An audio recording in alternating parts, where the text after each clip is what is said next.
Good evening, everybody. Thank you so much for listening. This is The Real Pineapple. This is your humble host, Hunter, here. Hope you guys are having a great weekend. So, by the time you guys hear this, it'll probably be around July 4th because there is an embargo on the film I'm talking about here.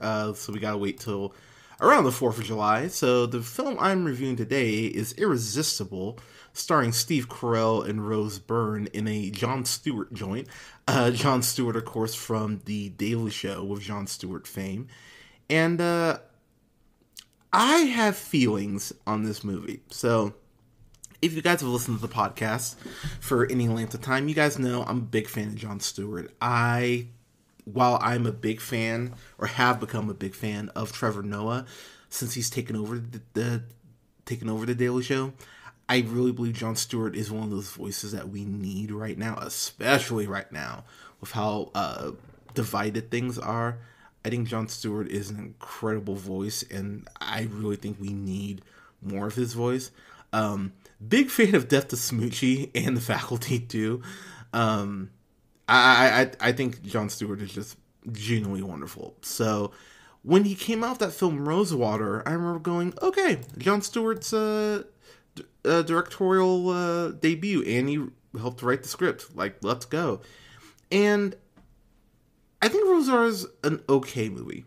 Not a great one, but an okay one. And it caught a lot of people off guard because it's a drama.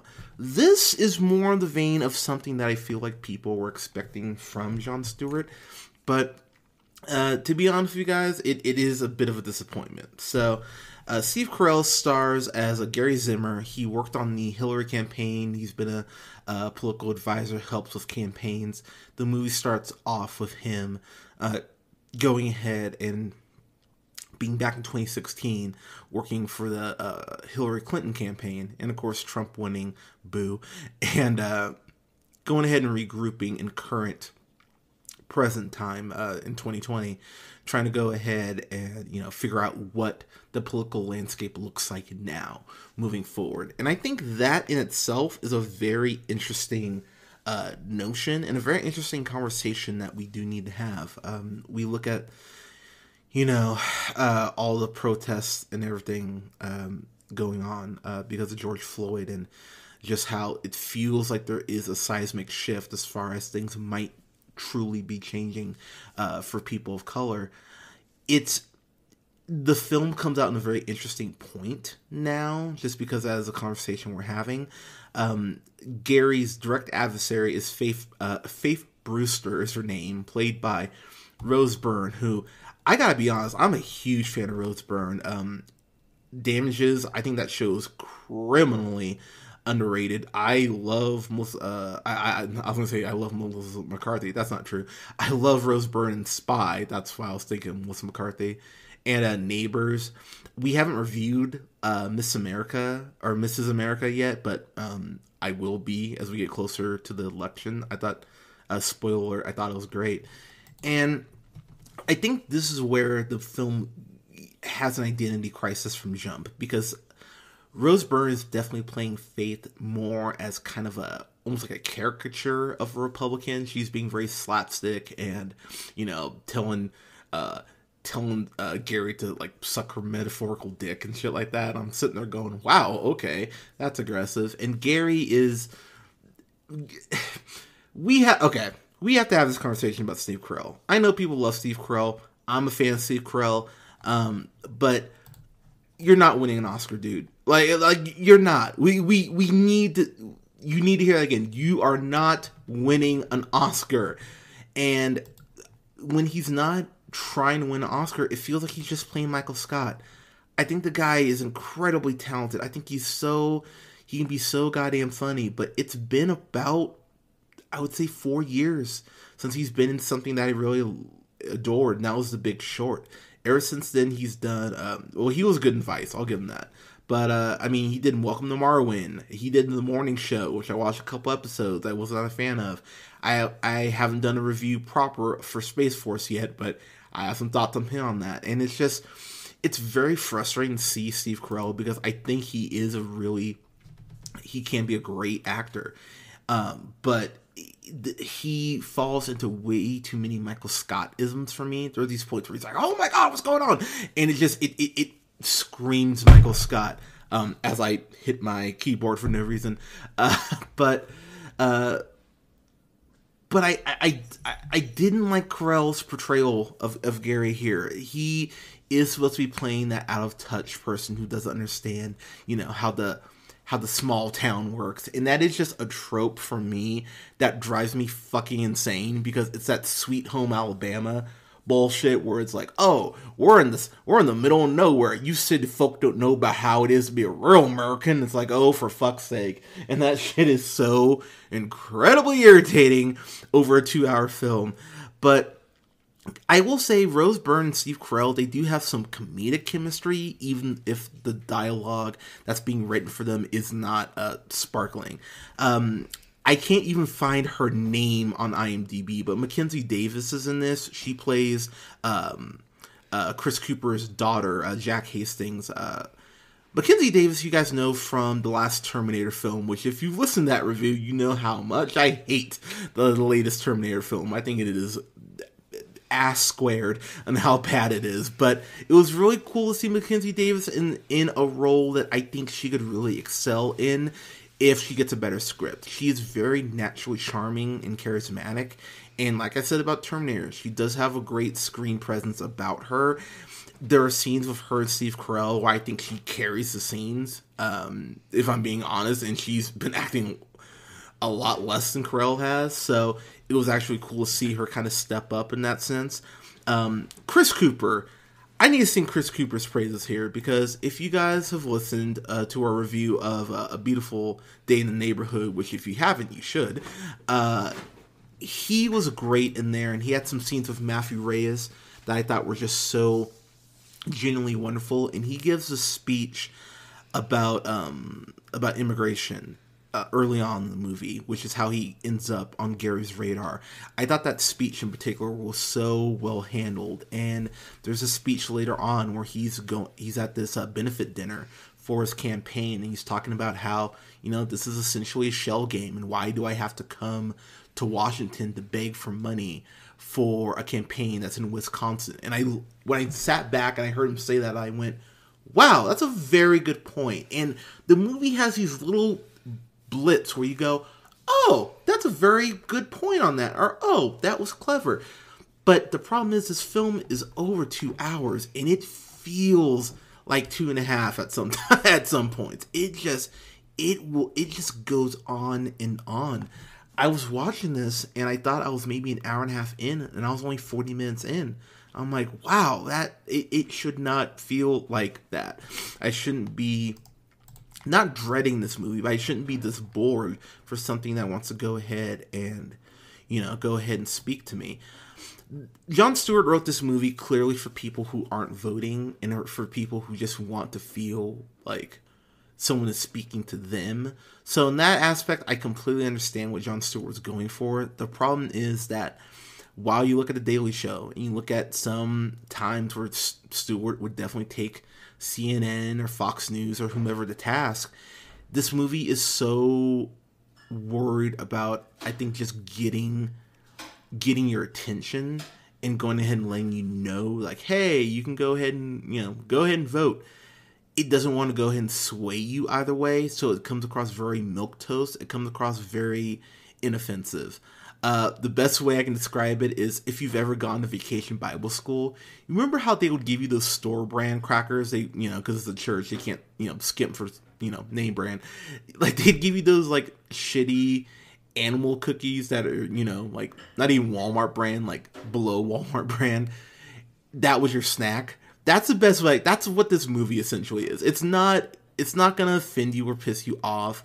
But at the end of the day, it might sustain you if you just need to waste an hour and a half, 2 hours. But at the end of the day, from someone who is as creative, is as good of a writer as Jon Stewart is, I expect better from Jon Stewart. So when I get this, I go, all right, this might be good for a better writer. But it's kind of like with Pixar when I saw The Good Dinosaur. I'm like, okay, if this was, like Illumination, I might go, oh, this is great. But you've set a certain bar, a certain floor for yourself. and the fact that this is what you turn out after, I'm assuming, multiple rewrites, that's upsetting to me. As far as a couple things that did make me laugh, there is a scene where Steve Carell gets this this baked good. It's not a Danish, but it's like this, almost this like a Blitz bar or something like that. And he's eating it in the car, and he's eating it kind of like orgasmically, which I did get at least a chuckle at. And then, like I said, the Chris Cooper speeches, the actual speeches he gave, I thought were super well done. I'm kind of dancing around a couple things here, but to be honest, there's not really a whole lot in this movie to break down. There is kind of I don't even want to call it a twist, but where the movie ends up, while I think the message is good, the journey it took, the destination, as it were, it feels very unearned. Where the movie ends up, I went, oh, really? That's what you're going to kind of pull? And again, that part of the film, I don't have a problem with. I have a problem with how we got there. And I think if the movie had done some more legwork and really put in some more time, I would have been less like, oh, that's bullshit, and more like, oh, okay, I enjoy that. Natasha Lyonne and Topher Grace are in here as like kind of like advisors, and kind of laying out the segments, the voter segments. And I thought their couple scenes were really good, but the problem is you've got Topher Grace, you've got Natasha Lyonne, you've got Will Sasso, you've got Deborah Messing's in this. I mean, you've got a great cast, but for all the talent that's involved, it's so focused on Gary and Faith. I'm sitting there going, you have a really great cast here. If you could even just spare 10 minutes to give some more time to Natasha Lyonne and the Topher Grace and Will Sasso. Will Sasso plays this kind of smartass who's in the town, who is friends with Brent Sexton. Brent Sexton's character, Mayor Braun. And I actually liked Mayor Braun in this. I thought his character was, for the amount of time they gave him, was actually pretty decently fleshed out and was funny. And I was like, okay, this movie's not all bad. There is some stuff here I think people will enjoy. I really believe if you live in the more, Midwestern part of the country, this might be something that speaks to you. For me, as someone who tries to stay up on politics and kind of wanted something more, definitely want something more from this.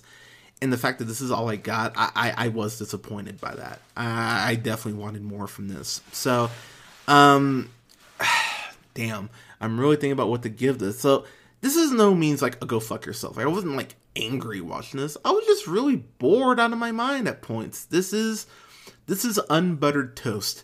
This is not going to offend you. This is not going to make you more than likely, riot or raise your voice or anything like that. This is almost like a sleepy time movie. Like, this is something you'd put on Sunday afternoon and go, oh, okay. Like, that was fine for what it was. But if I'd seen this in a theater, I will be honest, I got a screener for this, but if I'd seen this in theaters, I'd probably be a little bit more irritated than I am right now. And again, I just expect more from Jon Stewart. So I'm going to give this a D. It's just, you know what? Just because of Chris Cooper, I'll give it a D+. There you go. I'll be a little more kind. I'll give it a D+. Like I said, I'm a huge fan of Jon Stewart. I think the guy really is incredibly talented. I find myself watching old Daily Show clips that he did pretty frequently, honestly. I think Jon Stewart needs to get some sort of outlet, again, to use his voice outside of film, whether it's an HBO show or something else. I actually think this would have maybe worked better as a show, maybe 5 half-hour episodes, do a limited series of this, but it's just disappointing because, again, you do expect more, and I expected better from Jon Stewart. So hopefully his third film is aces, and I just love it. But so far, I've been disappointed from what I've seen from Jon Stewart as a writer-director as far as films are concerned. So if you want to watch a great political film that that's does have a message, watch Election with Matthew Broderick and Reese Witherspoon. That's a great movie.